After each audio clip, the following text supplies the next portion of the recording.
Immaculate Cell's battle rages on with Piccolo, with Fu's fight entering its final act as well. We've arrived at the finale of Cell Prime. Against Fu, God of Destruction Goku leads the charge. And Fu welcomes all of the Gokus to attack. Everyone here, actually. They could all fight at once. It still won't do anything to him. Thankfully, this helps Cronoa, who could also help Bardock's family. She focuses her energy on having them escape the continuity. She'll stay back here and fight, but she wants them to find more allies and come back here. She feels her power beginning to return, but she needs a little bit more time. They need to completely overwhelm Fu while they have the chance. Just as Fu messed with the continuities that these people were from, he begins warping others just as a test of his power, erasing continuities that shouldn't exist. Anomalies are removed.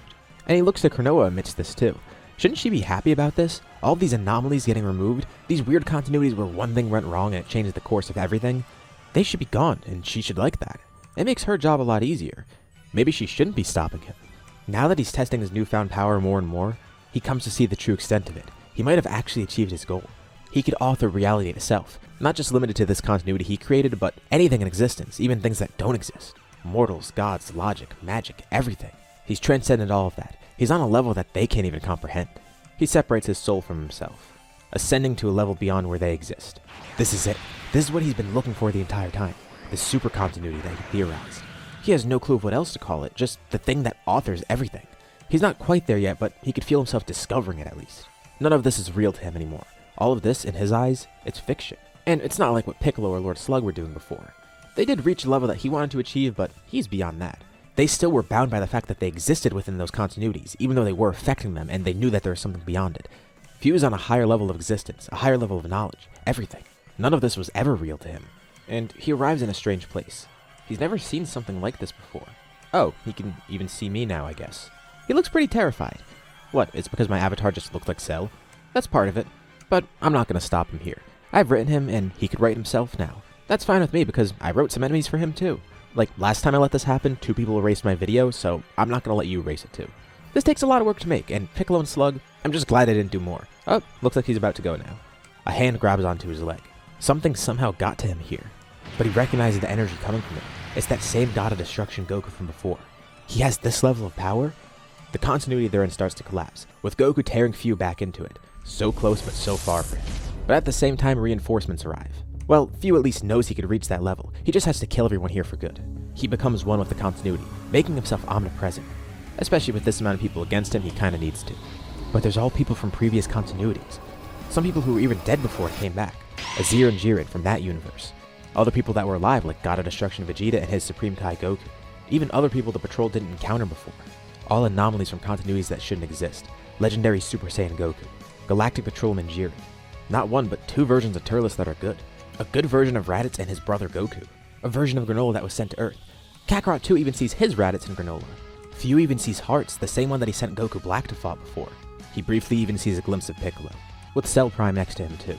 Cell was honestly interested to see what would happen with this, because Piccolo briefly departed their battle to break into that continuity they were in, using his great power to reverse the damage everyone's done, which brought back any dead people like Azir, and also helped Bardock's family recruit some allies temporarily.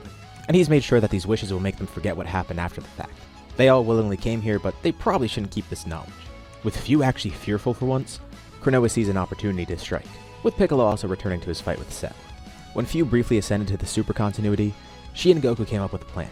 He doesn't really like this because it requires him getting power that he doesn't earn, but it's going to be temporary at least. Channeling all her power, she speeds up his development. Goku ages by millennia. As a god, he doesn't age, but what happens here is he gains eons of experience flowing through him, and all the great power that comes with that. The rest of the Patrol gives their power to Cronoa. Kakarot 1 can't believe a version of him is growing this strong. Supreme Kai of Time Kakarot didn't realize something like this was possible. And Kakarot 2 is glad to help, but he kinda wishes he was the one that was the strongest. Oh well, he'll surpass his alternate self someday. One person doesn't lend their power to Cronoa. It's Cooler, who instead separates the Big Getty Star from himself, temporarily granting it to Goku. All the growth Goku gets is boosted by the power of the Big Getty Star, rapidly adapting and absorbing all the info. At least for a short amount of time, they're creating the strongest warrior to ever exist. A mortal, a god, and a machine all in one.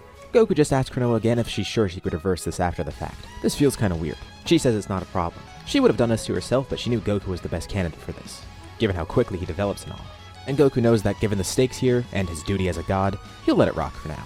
Goku also feels a weird voice in his head, and he realizes it's Cooler talking to him. He's been with the Big Getty Star for so long that he's kind of part of it too. His physical body remains behind, but a separate piece of Cooler's consciousness goes with him. He could see and experience everything Goku sees. Back in Piccolo and Cell's fight, he even senses this too, and decides to make a wish to empower Goku even further. Cell's kinda curious to see how strong that Goku's gonna grow, but he also realizes he needs to end this quick because if he doesn't, that Goku's gonna come for him next and defeat him with ease. Piccolo's even terrified of this power, no matter how fleeting it is. This entire time they've been having a 1v1, Fu actually became the bigger threat than Cell. Not because Cell is weak by any means, but because Fu was actually actively destroying stuff. Cell was just fighting Piccolo. The two are even fighting on the same level that Fu was. They're omnipresent, fighting throughout a continuity that they're in, clashing across multiple others. And Piccolo still doesn't get why Cell did all of this. Like, look what he's caused. From what he's seen of other Cells, they just like to have fun, don't they? Just to achieve perfection, and that's really that. And to think, all of this happened because of an ill-thought wish. A split in timelines like all the ones that Cell has caused, and that led to Cell Prime being born. And Cell Prime says Piccolo's right. That's all he wants, just to have fun and test his power really. He is one of the strongest things in existence. At one point, he was the strongest thing in existence. And if he lives this encounter, he will become that again. Especially after a battle like this. He's growing amidst the fight, and he could tell Piccolo is too. This is the best fight he's ever had in his life. He and Piccolo are the same, powerful beyond belief. They even share blood. He doesn't care about anything that Fu wants. Fu was a fun ally, but in the grand scheme of things, Cell always knew it would be temporary. At some point, he felt Fu would have either betrayed him, or Cell would have just gotten bored. Fu has some plans of authoring existence, but what does that matter to Cell? He seeks thrill, and at his level of existence, there isn't much he could find that gives him that thrill. But at the same time, just writing everything, there's no fun in that either. But this fight between him and Piccolo isn't really going anywhere. It's been a constant stalemate. The two rapidly develop throughout battle. The two keep healing. Ki, magic, spirit control. There's really nothing they can't do. And of course, the entire time, Moro still exists within Piccolo's mind. He can't believe he's been relegated to this. And you know, even though this fight's gone on for a while, Cell loves that. He wishes this fight would never end. An eternal battle where they can enjoy themselves endlessly. And hearing this, Piccolo realizes something. This is how he wins. His eyes then glow, with everything around them glowing too. Cell's eyes widen. What is he doing? But then it hits Cell what he just did, and he chuckles. Well played, Piccolo. This whole time, Piccolo wasn't able to affect Cell with his wishes. At least, without him willing for the wishes to affect him. It's just like any other dragon. And of course, Piccolo has the power of a dragon, the strongest one to ever exist. And without realizing, Cell just made a wish to Piccolo. His wish has been granted. The end of the battle is the beginning of a new one. Cell defeated Piccolo, but also himself. Now, the two of them are locked into an eternal battle. The wish affected them both, and Piccolo realizes it was a gamble. But it's the best way to stop Cell. In a way, the two of them like this. Meanwhile with Fu, well, he stands no chance now. The God of Destruction Goku he's fighting is so far beyond his level that he can't even comprehend it now. The tables have turned completely. This Goku could author reality if he wanted, but thankfully he's a good guy. And he's surprised to see that Fu is actually fearful now. This power is nothing special to Goku. In fact, it's kind of boring to him. Look how easy it is to cheat your way to the top and obtain power like this. There's nothing special to it. Fu says he can't be stopped now anyways, but Goku begs to differ. And he realizes now, something's been bugging him this entire time. Why does Fu want to make continuities where people can control their destiny, but he deletes anomalies? Isn't that kind of contradictory? But Goku knows now. Fu wanted to remove those anomalies because it's a threat to him. Everything he's spouting is nonsense.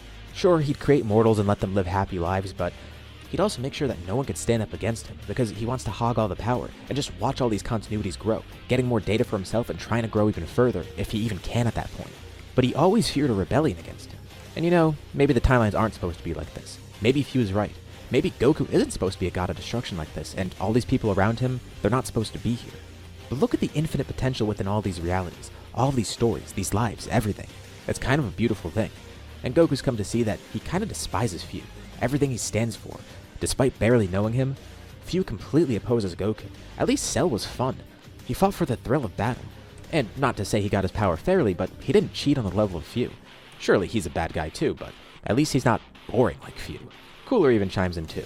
Who cares if each continuity has some weird anomaly or isn't perfect? His life is far more interesting than the other versions of the Cooler he knows. Look at all them. They're dead or miserable. But Fu says that's his point. He can make every continuity enjoyable for everyone and achieve his goal of knowledge beyond comprehension. Fu has the continuity patrol all wrong though. With Cronoa butting in. These different continuities bring about unique lives, creativity, limitless stories and experiences. Sure, the patrol fixes these anomalies in places, but they never outright destroy stuff. They let the natural flow of things dictate itself. When they arrive to fix anomalies, they fix destructive anomalies. Things that cause continuities and timelines to collapse. But they don't go around authoring reality. The kind of anomalies they go after are different from what Fu goes after. The patrol isn't perfect, but they protect that natural lifestyle of everything by protecting the basis of it. When they stop some tear in reality or time or anything, there's nothing really wrong with that. They're helping out. Few, on the other hand, is destroying anomalies at the source, basically turning everything into a computer simulation for himself. Life will be emotionless. He'll be the only one with any say in his life. Goku charges his final attack, summoning all the power the patrol gave him. The Big Getty Star morphs an arm around his arm. He generates a spear of energy. Energy unlike anything Fuse ever sensed before. And then Klonoa works her magic. That extra power Goku's gained, she removes it from him, channeling it all into his attack. And Goku's glad because he's back to normal. Fuse dematerializes once more because, again, he's part of the continuity itself now. Not a problem for Goku. He stabs the continuity itself, with all the energy flowing right into Fuse. And Fuse's fear suddenly vanishes. He's been defeated. There's nothing to fear anymore. He has to give it to them. That was pretty well played. He hopes there's another version of him out there somewhere, and that version of him can learn from this. Or, if Cell's still out there, he can learn from this too. Do what he could. The separate continuity they're in dissipates. All the allies that came there, they disappear, going back to their original continuities, also forgetting this battle happened. And Fuse is completely erased from existence. They all cheer for Goku, but he tells them to cheer for Klonoa. They couldn't have done this without their amazing captain. But what's happening between Piccolo and Cell? They're gone. Their presence, it doesn't exist anymore. Did they destroy each other? No, it's something else. But the patrol looks around. All those people they just saw, they're gone. They've been restored. They have their normal lives back. Granola and Hit faced something like this before, but not on this scale. Thankfully, it's been solved again. They're glad to see everything's been fixed. Bardock's family was the first to encounter Few, and now he's finally gone. Cooler and Kakarot 1 wanted Azir to come back, both for different reasons. Supreme Kai of Time Kakarot and Zamasu are back to normal. And with both being Supreme Kais of Time, well, of course they want order to be restored like this. God of Destruction Goku and his respective Gohan, they return back to their timeline. Goku is a god of destruction after all, so he can't be gone for too long. Granted, this was way more important than anything he was doing, but he's glad he could have helped you. But as the celebration dies down, Klonoa realizes what happened. She looked back in time and found out what happened with Cell and Piccolo. She can't believe Piccolo did that, but it makes sense. She's not too surprised. It's part of the reason she got Piccolo to join the patrol in the first place. Despite his amazing power, he always did the right thing. Against Slug, he erased his own power in order to stop Slug. And now against Cell, he locked himself away just to lock Cell away. The two of them are actually still alive though, but for an eternity in a completely separate continuity that they can't even access, they're locked into a battle, which at the moment she can't even observe. This is the only wish able to affect Cell because he was the one who made it, and Piccolo also had to willingly accept it since it affects him too. He took the gamble for the sacrifice, because he knew if the fight went on any longer, Cell might have escaped or actually would have won. But what Piccolo doesn't realize is Cell would have actually seen this through. Let's go over to what they're up to now. They're in a constantly changing battle. Cell also wished for this to be enjoyable after all, and they wonder if this battle will ever be stopped. At least for the time being, it can't be. Cell enjoys the battle for the thrill of it, and Piccolo partially likes that, but more so, he enjoys the thought of protecting others, which is why he took this risk. Besides, Klonoa might be able to break them out eventually. She can control time and continuities after all. All she'd have to do is transcend Piccolo's power first, which is easier said than done, given the fact that he was the one to grant the wish in the first place. Given all the experience and knowledge she has, especially all the power she has too, he's confident in his captain, and she's confident this can be fixed as well. And then they'll have to deal with Cell somehow. But she wonders what they're supposed to do next. When they're free, the two might be completely different than before. It could have felt like an instant pass for them, or it could have felt like infinite time passed, or anything in between. The time dilation could work in multiple ways because they're in a completely separate continuity, and the wish locks them into a battle for eternity. It's like a weird time chamber in a way. Wait, did I just trap and betray them in a time chamber? Not intentional, I swear, but kinda meta considering this is about what-ifs. But even if they're stuck in here for eternity, they're both gonna enjoy it. Piccolo enjoys it because he can continue testing his power, but at the same time, he could save countless continuities, countless lives. Eternity is nothing to one of his stature anyways. And as for Cell, well, of course he lives for the battle. Time doesn't even affect them normally here, so they won't feel it. But there's a loose end. Piccolo doesn't hear Moro's annoying voice in his mind anymore. All the more reason for him to find a way out of here because he can't hear that annoyance and he wants to figure out what happened to him. The wish affected the two of them, but not Moro. He has no body or power. Piccolo kept that, but his essence remains here. He's basically a disembodied soul left behind. Those idiots know nothing about magic. Look at how they screwed themselves. He'll find whoever wins the fight and finish it himself. Or even better, he'll finish them both off on his own. First, he'll need to get a new body and regain all of his power. He wishes he could just steal one of theirs, but they're trapped away. He's angered. He should have tried to eat more continuities. Well, at least he knows from next time.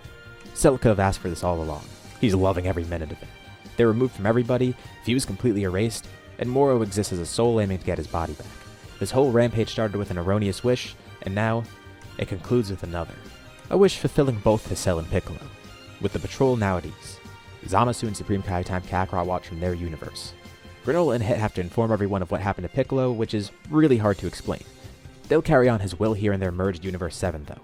Bardock's family remains with the patrol for now, wanting to help free Piccolo, of course. As for Kakarot 2 and Cooler, they're about to return to their homes, but Kakarot 1 wants to go with them and visit that Azir guy, considering he and Cooler wanted to do that before. Kakarot 2 decides to come along because he wants to spar with Cooler again, and he was glad to see that Raditz and Granola from his universe were okay. He knew they'd be able to defend themselves after all. Kakarot 2 even dons a new gi for himself. After seeing all those other Gokus, he realized that he needed to stand out somehow. Plus, he loves the Turtle School gi, but he needed something more custom to match all his forms. This one represents what he is now. Cooler feels strange though. He got the big Getty star back, but ever since he did, something about him fell off, but he doesn't think anything of it. Maybe it's due to lending his power to that one Goku and then having it all taken away. It's unfortunate that Piccolo never got to return home like he wanted, but at least all the other patrolmen can if they want, as well as literally everyone in every other continuity. His sacrifice means a ton to everyone else. And besides, Cooler's confident he'll come back one day. And so is Granola. The patrol will meet again, hopefully without continuity destroying threats out there. Granoa's proud about how her crew has grown. To think of where they started and where they've ended up now. Until they meet again. This is where we end off. What do you guys think about this series? I'm thinking of doing more original series in the future, and they're not going to be as crazy as this one, I promise. But I hope you all enjoyed. Be sure to drop a like and subscribe because it tells me you want to see more videos like this, and it really does help out the channel. Anyways, thank you all for watching, thanks for supporting the story all the way through, and I'll see you all in my next video.